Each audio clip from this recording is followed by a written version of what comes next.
Assalamualaikum warahmatullahi wabarakatuh. Hamdan wa syukron lillah.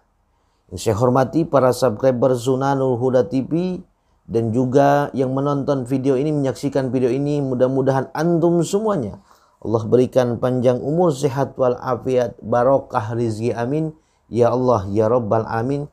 Dukung terus channel Sunanul Huda TV, jangan pelit dengan like, subscribe dan share seluas-luasnya, karena channel Sunanul Huda TV adalah channel untuk syiar agama Allah Subhanahu wa taala.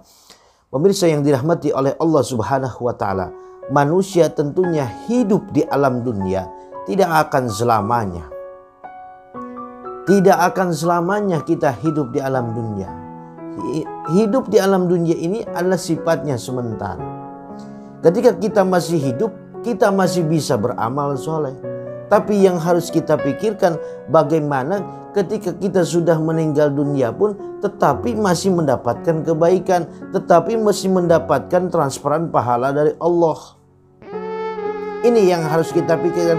Kita jangan selalu memikirkan yang namanya hidup enak, tetapi kita harus juga memikirkan bagaimana caranya mati enak.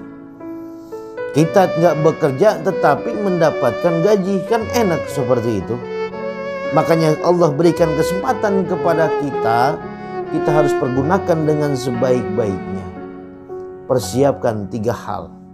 Sebab kata Nabi, ketika anak cucu Adam meninggal dunia, maka terputuslah segala amalnya, terkecuali 3 hal yang tidak akan pernah putus, tetap mengalir. Apa? Yang pertama, sodakotin jariyah, sodakoh yang mengalir.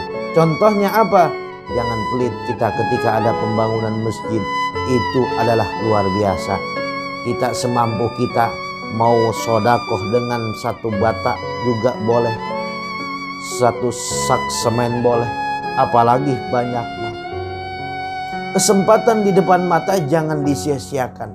Seharusnya kita harus semangat. Ada pembangunan masjid, ada pembangunan musola, ada pembangunan pesantren, semangat. Karena itu semuanya Allah berikan di hadapan kita kenikmatan yang sangat luar biasa. Apa? Yaitu sodakoh yang mengalir. Kita mempunyai mesin pahala. Ketika kita meninggal dunia pun, selama masjid, pesantren, musola dipakai ibadah, maka kita masih kebagian pahalanya. Maka kita masih kebagian yang namanya transferan dari orang-orang yang melakukan kebaikan di tempat tersebut. Sayang beribu sayang kalau kita sia-siakan ada kesempatan, ada pembangunan musola, ada pembangunan pesantren, ada pembangunan masjid, diam saja, tidak mau berpikir sedikit pun, tidak mau peduli dengan sedikit pun. Itu Masya Allah salah. Allah tunjukkan di hadapan kita, ini nikmat yang paling besar di hadapan Allah Subhanahu wa taala. Yang kedua, yang bisa mengalir apa? Au ilmin yuntafa'u bih, ilmu yang bermanfaat. Kita punya ilmu, manfaatkan. Baik untuk khusus sendiri, umumnya untuk keluarga kita, masyarakat luas kalau bisa. Amalkan. Ketika orang tersebut melakukan amalan, ilmu yang kita berikan, maka kita pun akan kebagian pahalanya. Awaladin sholihan yad'ulah. Dan yang ketiga, pahala yang akan mengalir, tidak akan terputus, yaitu doanya anak soleh.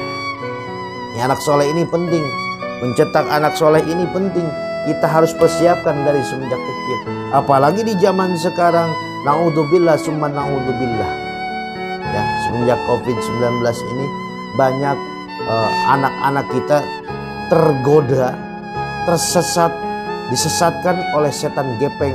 Apa setan gepeng itu? HP, handphone. Ia lebih kuat membaca ia lebih kuat melihat atau memegang HP daripada memegang Al-Quran. Ya, disuruh orang tua, pastinya ia masih bisa pastinya ia masih melakukan hal yang buruk, yaitu main game. Jadi HP dan HP tersebut. Oleh karena itu, mencetak agar anak soleh ini di zaman sekarang sulit sekali. Maka solusinya, kalau kita tidak mampu mengajarkan, kita antarkan ke pengajian, ke majlis-majlis taklim. Yang lebih baiknya masukkan ke pondok pesantren. Ah Pak Ustadz, saya enggak punya biayanya, pesantrennya mahal. Masih ada pesantren-pesantren yang murah, pesantren-pesantren yang gratis, masih ada kok. Asalkan kita dorong niat, anak saya harus bisa ngaji, anak saya harus bisa sholat. Ketika kita sebagai orang tua meninggal dunia pun anak tersebut sholat, anak tersebut baca yasin, anak tersebut baca fatihah, silaturahmi, sedekah, kita kebagian pahala sebagai orang tua. Mendoakan setiap sholat, mendoakan baca fatihah untuk kita, mengalir pahalanya kepada kita.